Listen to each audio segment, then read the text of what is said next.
What's up, guys? This is Should I Feel Strongly About, episode 15. I am Dr. Megan Weezer, physio coach at Recharge. And this video is pretty timely, I think, because it is getting nicer out. Well, hopefully, wherever you are in the world. But it's getting nicer out here. And nicer weather usually is coupled with people feeling better, feeling happier, feeling more like they want to be outside and do things. And I think along with that comes some desire to want to get moving a little bit more. So today's episode is all on considerations you should have before going for a run or running prep. So I myself am going to start training for a trail 10K at the end of this summer. So I've been taking some of this stuff into account. But I also just think there's a lot of misconceptions out there as far as running goes, right? Like it's along the spectrum of, easy to do exercises. It's low-hanging fruit for some because you don't need any equipment. Like you literally can just put your sneakers on and hit the road running. Literally. So it's kind of low-hanging fruit, and it's a really great way to get some movement in that doesn't actually take a long time either. Like there's not a big time commitment. There's not a whole lot of equipment you need for it. With that being said, it's easy to just kind of go at the door and just start running and just start doing that a couple of days a week. But and that's okay. But I think there's ways to be more informed about it. And I think we need to consider the load that it actually puts on the body. I feel like we underestimate that largely as a whole. So that's what today's about. Okay, so there's a couple different things that you should know as far as running considerations and what you should know in prep for running. First thing being that up to 2 to 3 times your body weight goes through your body with each step with running. So you can kind of think of it as like calf raises, but requiring 2 to 3 times your body weight. So we think of it as this easy thing to just like go out the door and do, but it is, your body's taking on more load than you would think, which might make sense to some of you who start off, who only run during the nice times of the season. That's me. I do that. Who only run during the nice times of the year. And then all of a sudden, like, oh, your knee's kind of fighting back at you a little bit. You're getting a little plantar fasciitis kind of stuff. Maybe even your back, or just ankle stuff is popping up. Like for me, I sprained my ankle pretty badly 2-3 years ago now, and it pops up every time I start running again. And did I prep for running essentially by doing some calf work and some other specific muscle work the whole time of the year that I wasn't running? No. So that's why it fights back at me a little bit. But it's something to consider, right?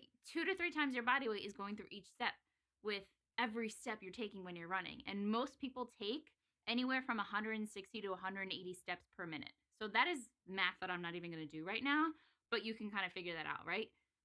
Somewhere between 160 to 180 steps per minute and 2 to 3 times your body weight going through each of those steps. That's a lot of load on your body, regardless of distance or time on your feet. So first consideration is that.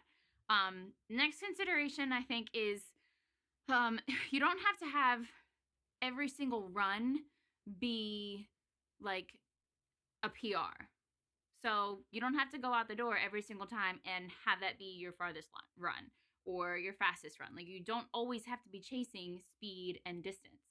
Start slow. There are actually a lot of really great adaptations to going slowly.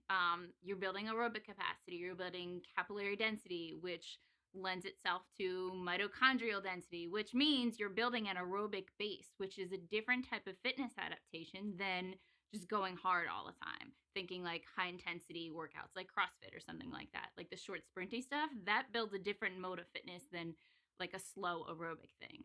And you can build speed with going slowly. Like you kind of have to trust the process a little bit and be okay with going slow. So I won't go into like zone training and stuff, but there are some running, I guess, recommendations, and they make it based on heart rate zones. And zone 1 and 2, those first 2 zones of running, are like painfully slow. But there's a lot of benefit to that. So start slow, even if you feel like this is just like a light jog, but you feel like you could probably maintain it for like an hour, good. Start slow and your body will start to kind of build that adaptation up and build that aerobic base. which will eventually allow you to go farther and go faster. You may have heard this, I guess, phrase. I don't even know if that's the right way to call it, but you may have heard of like the 80-20 rule before. Maybe not in regards to fitness, but I'm sure it applies to other things in life, right? So the 80-20 rule in regards to running or fitness or training, 80% of your running or your training should be on the simpler side or the less intense side. 20% should be on the harder side. Saying this simply, keep your hard days hard and keep your easy days easy. You don't need to go out for every single run and making that hopefully your fastest mile or your fastest time or your fastest distance or whatever. Insert PR objective there. Keep the hard days hard, keep the easy days easy. 80% of your training should probably be on the lighter, intense, and more purposeful side of things, and 20% should be on the harder side of things. There's another saying in like the runner's world, 80% of athletes train at 80% of capacity at 80% of the time, and 80% get injured. I think I can credit that to Chris Johnson and Joel Satgast. But it makes sense. Like, keep the hard days hard and the easy days easy, and your body will thank you, I promise. So, a couple more things to consider. The power of walking. I feel like we kind of label walking as just like as a rest day activity only, or it doesn't feel like it gives you any benefit, but it does. Especially when you're training for running or trying to get faster. What walking does is it allows your body to get more cumulative load or more time on your feet without having to push too much intensity or have your body push back at all too much. So if you think of it this way, the cumulative load on your body that your body will take on walking a mile and running a mile is the same. And before you roll your eyes at me and say, no, that's not true at all. When you walk a mile, you're taking slower steps less often. Your stride length is a little shorter, and it takes you longer to go through that. When you run a mile, your stride length is a little longer. You're taking more often steps, and it doesn't take as long. The cumulative load, and if you assign numbers to those little math equations there, right, with like the time perspective and the distance of your step length and stuff, it ends up being about the same cumulative load whether you ran that mile or whether you walked that mile. So walking is really beneficial. And I'd argue, like, when you're starting to run, like when we're getting these beautiful days and we all have this like serotonin boost and we're like, I'm gonna go run 6 miles.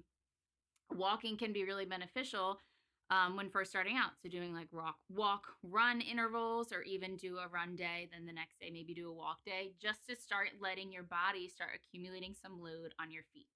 So time on feet is, I guess, the variable that I'm kind of talking about there. Last thing before I talk about warm-ups, rest days. You need them, I promise. I will not go into that in depth because I did a whole other episode on this. Scroll back to episode 5 for the importance of rest days. They're important and you should take them. That's all I'm going to say. If you want more information, go back to episode 5 for that. You should take them still. Running is still training. Running is still load on your body. So you still need to account for that and put gas back in the tank, which is kind of what rest days are, putting gas back in an empty tank. Lastly, warm-ups are super important for running because, it's not all of us like really want to spend the time to warm up, but just taking that extra like 5 to 10 minutes to prep the tissues, get the blood flowing a little bit, will make your runs feel a lot better. I'll preface this to say it kind of goes back to our last episode a little bit about stretching. I would not stretch before your run. That doesn't really prep your tissues at all. You can look back at that episode for reasons why. But great warm-ups would be doing like a fitness walk or fast walking for like 5 minutes before you get into your run, and prepping all the muscles or the muscle groups that are very involved with running. So think like calf raises. So anything that gets your calf and your feet ready. Little toe yoga things are probably good too. Marches, glute bridges. So things that'll get your calves ready, your hip flexors ready, your glutes ready, and your quads. And a lot of that can just be walking. Like when I go out for a run, I'll put my headphones in, I'll start my GPS and whatnot, and I will literally just start marching down the street. I'll march, I'll do a couple skips, I'll do a couple toe walks, like walking on the balls of my feet for a little bit. And then I just do like a fast walk, and then I ease into my run. And I promise you, it'll make your runs feel like light years better. And like that being said, your warm ups don't have to be that complicated. Like you can literally put your shoes on, go outside, and warm up. You don't need anything huge for it. So that's what I have for you today. As far as running goes, it's been beautiful out where I am. And I've been seeing a lot more people outside. And for me, when it's really nice outside, I don't know, I just get the urge to run a little bit. So hopefully that was helpful. If you're going to, as you progress with your running and you want to get better with things, pick one variable at a time to increase. So what I mean by that is like frequency of running. So like run an extra day.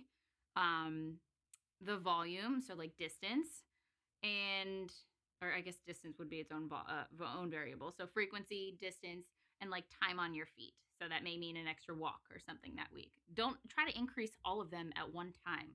Your body's not going to adapt very well to that. It'll adapt, but it might fight back a little bit more. So be smart about it. Hopefully this was helpful. Go ahead and subscribe. And we'll see you next time.